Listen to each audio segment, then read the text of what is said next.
might you be being approached by a trafficker? This industry lives in the shadows. So we don't know exactly when it's in darkness. We don't really know all the numbers. Trafficking is reported in all 50 states in the US. What the app Lock does is the app that you put on the phone where you could see everything that they were doing. Oh, and that. Good morning, everyone. I'm Destiny Dawn, and this is the Destiny Dawn Show. Today, we're talking about more warning signs of predators, tactics of traffickers, and might you be being approached by a trafficker? First of all, I want to talk about some of the statistics, and then I'm going to talk about two types of trafficking. And I've already talked about the first one, which I think is more obvious, but the second one, you really want to pay close attention to. I think this is very important. So first of all, there's over 50 million people being human trafficked today in the United States. 50 million people. And those are just the ones that are reported. All of these statistics that I'm about to tell you are just the ones that are reported. These are not ones that we don't even, this industry lives in the shadows. So we don't know exactly when it's in darkness. We don't really know all the numbers, and we can never know that. These are just the reported numbers. So it's way higher than that. So 50 million people today are reported to be in the modern day slavery. The different types of trafficking are sex trafficking, human trafficking as in labor, forced labor, and then there's forced marriage. That is defined as another type of human trafficking. And of the 50 million people in the United States that are reported today of being trafficked in one of these ways, over half of them are women. And the most common type out of those trafficking is sex trafficking. And trafficking is reported in all 50 states in the US. So all 50 states have reported human trafficking. It is a $173 billion a year industry. That's just what they've reported. Now, I'm sure that they're not going and filing their taxes and reporting this to the IRS. So this is just a way that they are figuring that by the numbers, they're putting the numbers together and figuring out that this is about $173 billion a year industry. And it's the second most profitable illegal industry in the US. And over 500,000 predators are online every day. So you really need to think about that when you think about your grandchildren, your nieces, your nephews, your daughters, and everybody especially when over half of them are women. And I want to talk about some of the people that are the most vulnerable are, of course, people who are in a hardship situation, someone who's in an economic hardship. Maybe they don't have a home. Maybe they're going from house to house or home to home, and they really don't have a family around them or a home to live in, or they are in poverty and they need a job and they need money. This is the way people get pulled into a lot of things. And then also another way is people who are just they're not socially stable.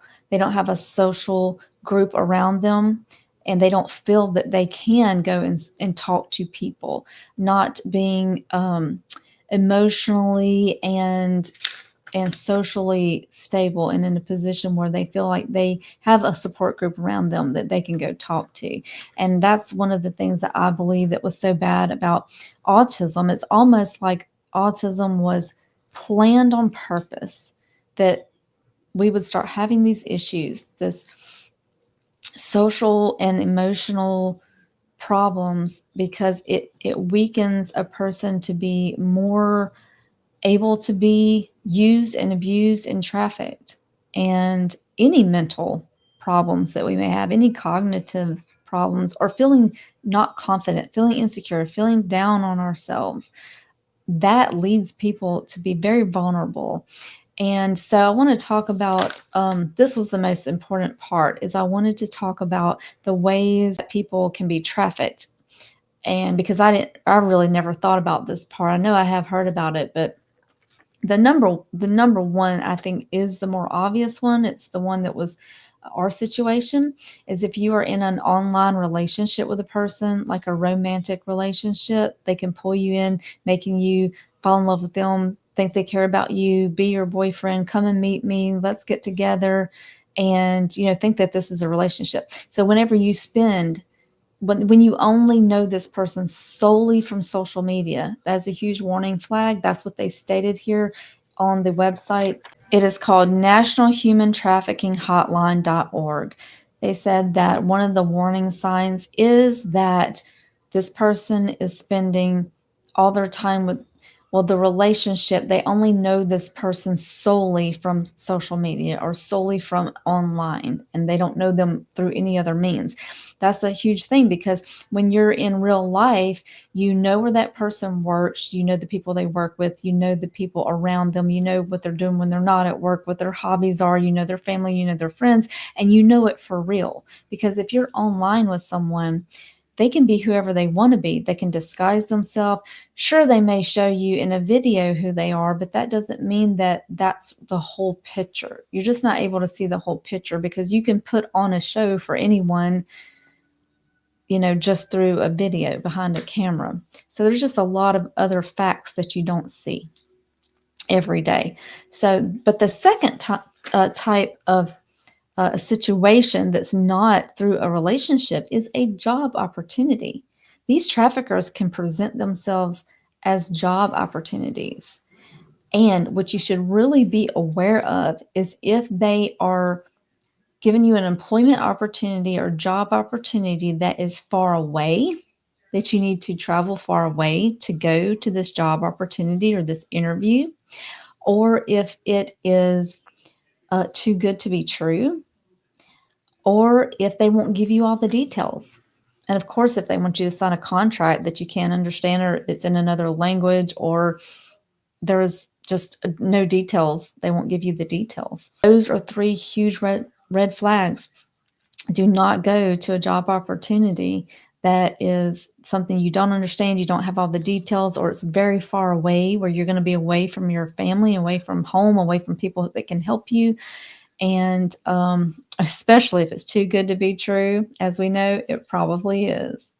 So I hope that these two other warning signs are really helped you. Those are two ways that traffickers can lure you in. And just knowing that there's over 500,000 traffickers and predators online every day, they usually will get children below the age of 13 is usually when a child has their first online experience, and it's usually a sexual type experience.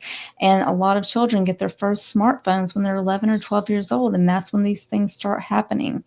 So I would advise you to put what's called an app lock on your child's phone. This is what I did with our children. And so I had a lot of control up until they were 18. But I would really, and then I didn't really pay attention to it after that because they were 18. But really, as long as they're in your home, or even if they're not in your home, we had this thing called Covenant Eyes that was on our computer that could be, even if you just have a friend that is having a problem with, say, pornography or anything online. That's what it was mainly used for. It could be an adult to another adult, that you have this person that you can be accountable for, and they can see everything you're doing online.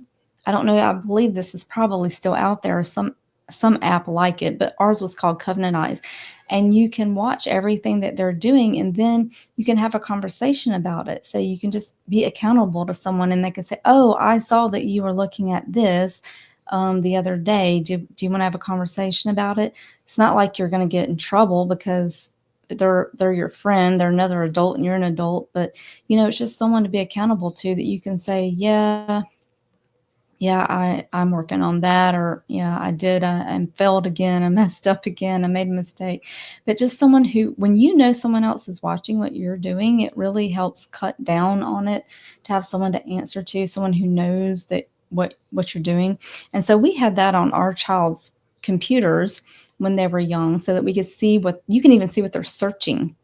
You can see what they're searching for on Google, and you can see what they're looking up, and what websites they're visiting. And I could see it it went from it was online, so it was their phone and their computer. But once they turned 18, I didn't do it anymore. Well, as long as they're living in your home, I think it's a good idea. And even if they're not living in your home and they just want to be accountable to you, and some families even have what is it called, Life 360, where you even can see where each other are. I think if you have nothing, you know, to hide, I think it's a safety mechanism for families, not for anybody, but obviously there are people that don't need to know where you are all the time. But for your family, and if you are feeling, that if you want to be protected and you want to be safe and you don't have anything to hide, it's probably a good idea that people know where you are, because what if you did end up in a ditch somewhere?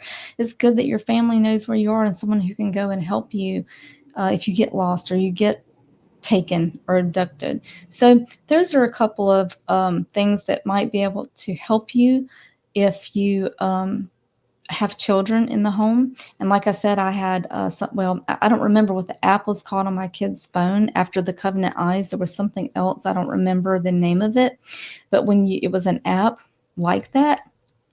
But you have to make sure that you also put the app lock on your phone, on their phone. What the app lock does is the app that you put on the phone where you could see everything that they were doing. Oh, and that app allows you to turn things on and off. You can let them see certain things or not see certain things, or use certain things on their phone or not use certain things, and you could turn that on and off. So maybe you want to ground them from, you still want them to have their phone, but you want to ground them from the internet on the phone. There's a way to turn those things on and off. And so they only have access to certain things at certain times. So, but here's the thing, you can't just put that app on their phone without the app lock. There's another app that's called App Lock, and you have to put the app lock on there. That way they cannot remove the app.